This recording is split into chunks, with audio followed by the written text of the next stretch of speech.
Hi there, welcome to HUD's History and Social Tips. I'm Mr. Hudson. I'm here to help you out with any AP World History or general world history, and just some social tips on just being, good in social settings. So follow my YouTube if you'd like, and you can find whatever topics I've recorded and done. And hopefully it helps you out, especially if you are taking AP World History and need some tips and reviews for the AP test itself. Today, what I'm going to do is I'm going to talk about the regions of AP World History because they are set up by the AP College Board, and sometimes people don't always know their regions very well, but it's very helpful to know, especially when you are taking a test and have questions or prompts in SAQs or LAQs or DBQs that specify a specific region. So I want to talk to you about those different regions, and you can go ahead and use it to your advantage, whatever you need to do. So let me show you what I'm talking about here. We're looking at the different AP regions. These are the regions as defined, like I said, by the College Board. They are not based necessarily by continent. Most of them are, but they are by what are called regions. It's important to know what the connections are with the regions, especially because you will have different groups moving across the world history timelines. You have things like trade in there. You have the diffusion of different religions, such as Buddhism, Confucianism, Islam, Christianity. So it's important to know how those different regions connect with one another, starting with 1200 and going forward all the way to present day. The big picture view right here that we see is the different continents and different regions that are connected with AP World History. Starting with the right, you see Asia, which is white. Down below it, you have Oceania. To the west of Asia, you have Europe and Africa. And then, of course, across the Atlantic, you have what are known as the Americas. We know that there are the specific continents, but we're going to talk about how the College Board kind of uh, puts them into specific types of regions for the purpose of the AP exam. So region one is going to be what we call East Asia. East Asia is going to encompass everything that you see here in the orange. These are places such as Japan, China, and Korea. You also have what is known as Southeast Asia. Southeast Asia will include parts that are east of what we know as India. This would be like Indonesia, Vietnam, Cambodia. All those parts are the Southeast Asia realms. So if you are looking at a prompt or a question that deals with East or Southeast Asia, these are going to be the territories or regions that you're looking at. India itself is not East Asia.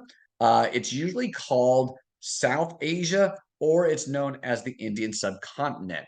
So if you see a prompt or question that deals with East Asia or Southeast Asia, India is not part of it. But if they say South Asia, then India is going to be part of it. Usually Pakistan is in there as well. The next region that we have here is Central Asia. This is going to be the region of land that is between what we consider the Middle East and what we consider China. It does not include China, and it does not include Russia. You can see in the map, it's pretty much all the Stan countries. So Kazakhstan, Uzbekistan, Turkmenistan, Afghanistan. These are all the countries that are considered part of Central Asia. The Mongols are the ones who invade into this region. If you go back to the Mongolian time frame, but they are not from here.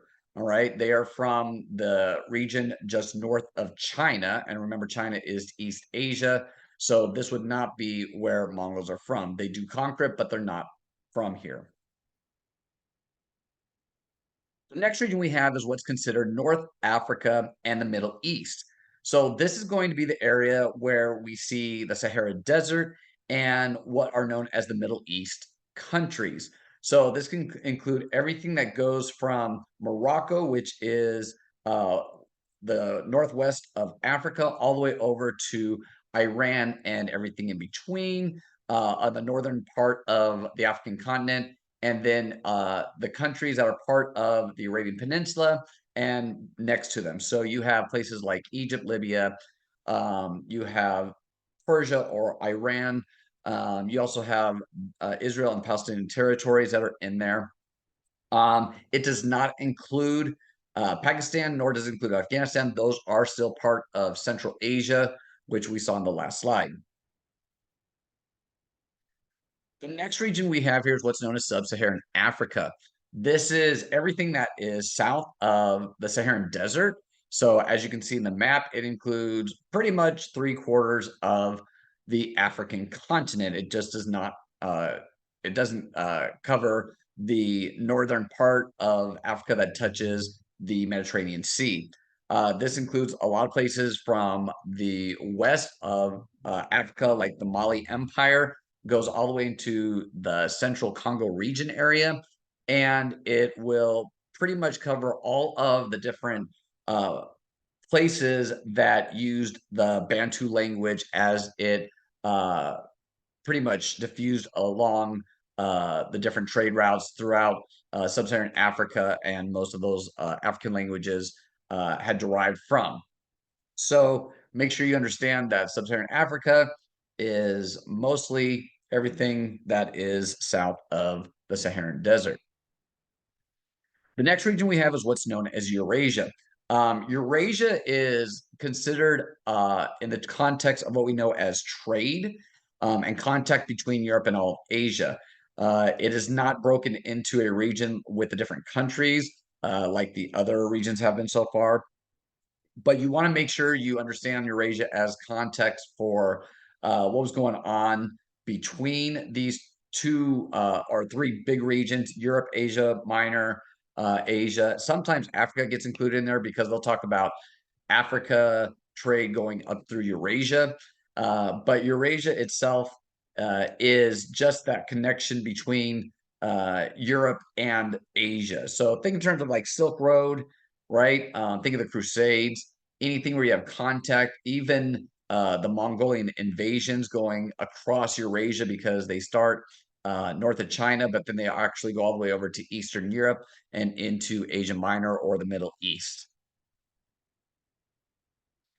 The next region we have here is Europe. This is fairly obvious. It should be. It's based on the European continent and all of the countries associated with Europe itself. Not a big surprise there, as Europe becomes very dominated within world history just because of the content and the different phases of the different time periods that you see within AP World History. The next region we see is what's called the Indo-European, and this is going to refer to uh, basically travel and contact from the Indonesian area, coming all the way up into uh, Europe. So you got to think about the fact that this is where people traveled, uh, coming all the way back from 8,000 BCE all the way to about 600 BCE. I know AP World doesn't always cover that now because it starts in 1200, but sometimes they will throw in a comparison or a cause impact from that time period to some period within current AP World history. So think about things like the Indus River Valley going to Mesopotamia all the way up to what are known as the German tribes of the time. And you will see how they traverse from basically the Southeast Asia all the way over to what we know as Germany, France, and England today. The next region we have here is the Americas. Obviously, this is going to be North and South America. Central and South America may also be referred to as Latin America because of language, Spanish, and Portuguese. The region is also known as the New World due to the context of exploration. So if you get any sort of uh, questions or prompts that deal with the Americas, make sure that you understand that it's not just North America. It is not just the United States. The Americas encompasses both continents, going all the way from Canada all the way down to Argentina and everything in between. Make sure that you realize that when talking about the Americas, you can differentiate between what's going on in North America, what's going on in Central America, what's going on in South America, because there are major differences socially, politically, economically within these different regions. Being able to recognize these regions, it allows you to put proper evidence in for SAQs and essays that you write, like the DBQ and the LAQ.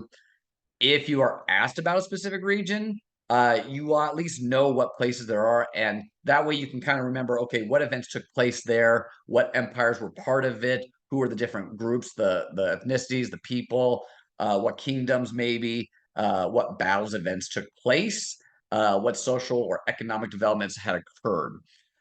So just for an example, if a prompt asks you to develop an argument that shows the cultural interactions of the maritime sailors in South Asia and sub-Saharan Africa, what would you know? Would you be able to put together some sort of response in order to talk about that interaction between the South Asia region and sub-Saharan African region?